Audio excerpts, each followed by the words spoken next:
Assalamualaikum warahmatullahi wabarakatuh.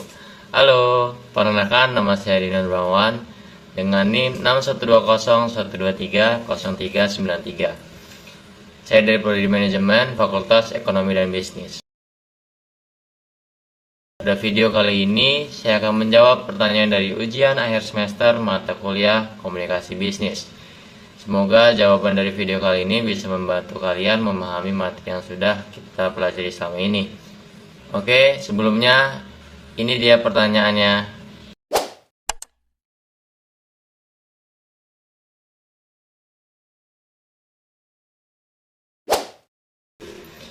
Baiklah, langsung saja kita masuk ke pertanyaan pertama.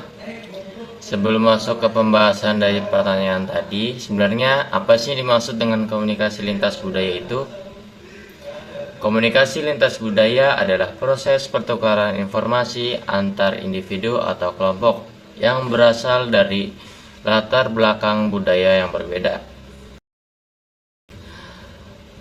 Dalam komunikasi ini, perbedaan bahasa, norma, nilai, kebiasaan, dan pola pikir dapat mempengaruhi cara pesan dikirim, diterima, dan ditafsirkan.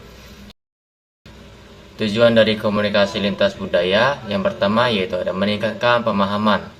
Kenapa demikian? Karena dengan kita meningkatkan pemahaman, kita dapat membantu individu atau kelompok dari budaya yang berbeda untuk saling memahami perspektif antara satu sama lain.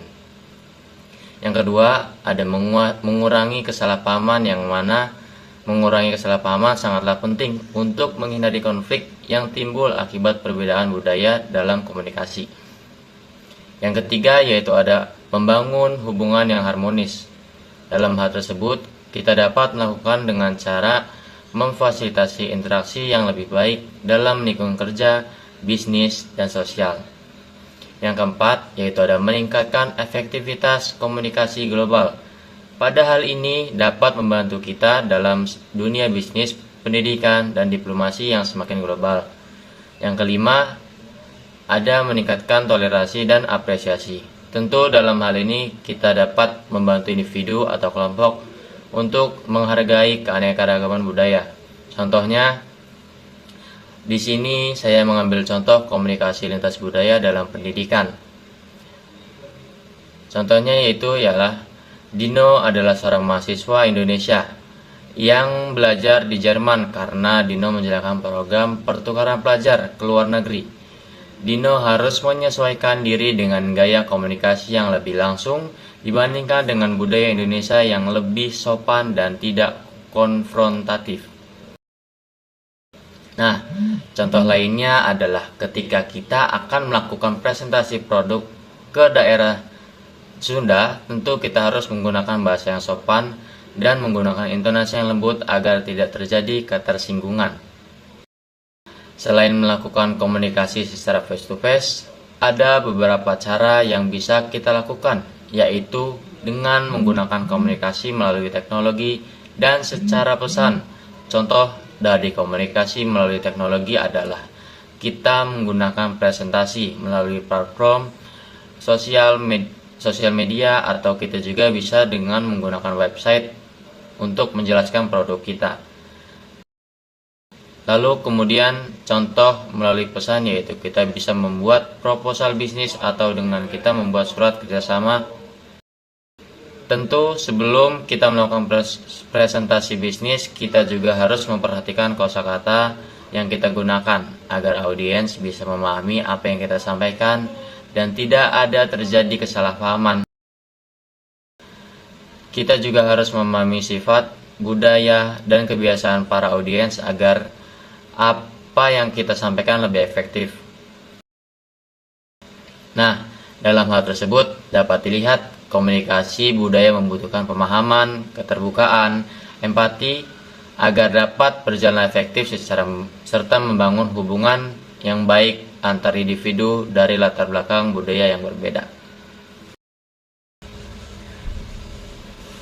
Nah, kita lanjut ke pembahasan atau soal yang kedua. Dari soal kedua ada beberapa pertanyaan ya. Yang pertama, Apa saja hambatan komunikasi lintas budaya yang mungkin terjadi pada situasi ini? Hambatan komunikasi lintas budaya yang mungkin terjadi, yang pertama yaitu ada perbedaan bahasa.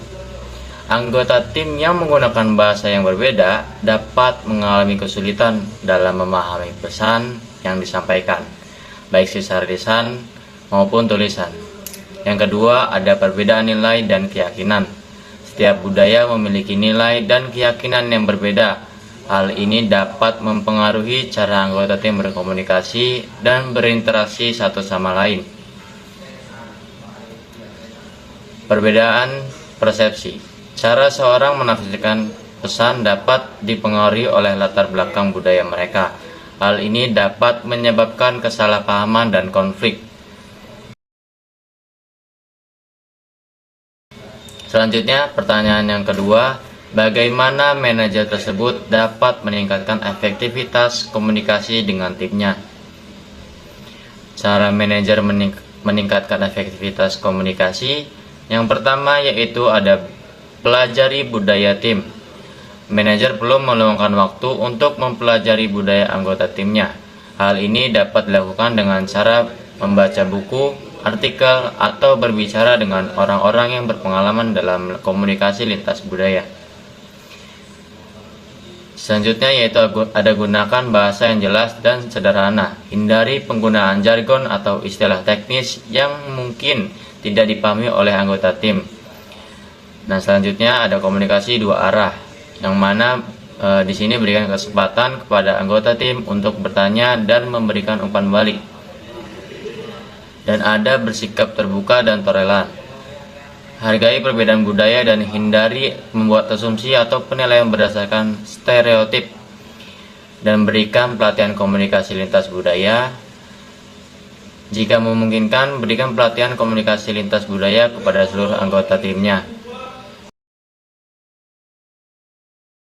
Selanjutnya, pertanyaan yang terakhir. Saran apa yang Anda berikan kepada manajer untuk membangun hubungan yang lebih baik dengan anggota timnya?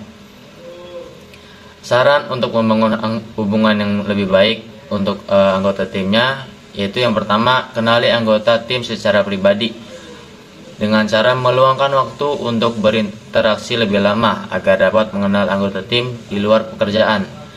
Yang kedua, ada membangun kepercayaan. Tentu kepercayaan adalah hal yang paling penting dan menjadi kunci dari hubungan yang baik. Tunjukkan bahwa menghargai dan menghormati anggota tim. Yang ketiga, ada memberikan dukungan. Di sini kita dapat menawarkan bantuan dan memberikan dukungan kepada anggota tim jika mereka menghadapi masalah.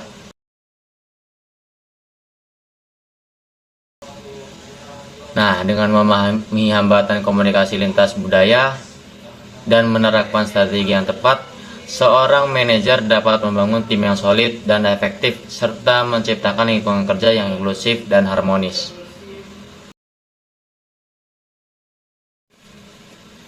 Baiklah, mungkin itu saja jawaban yang dapat saya sampaikan dan jelaskan pada mata kuliah komunikasi bisnis kali ini. Kurang lebihnya mohon maaf. Wassalamualaikum warahmatullahi wabarakatuh.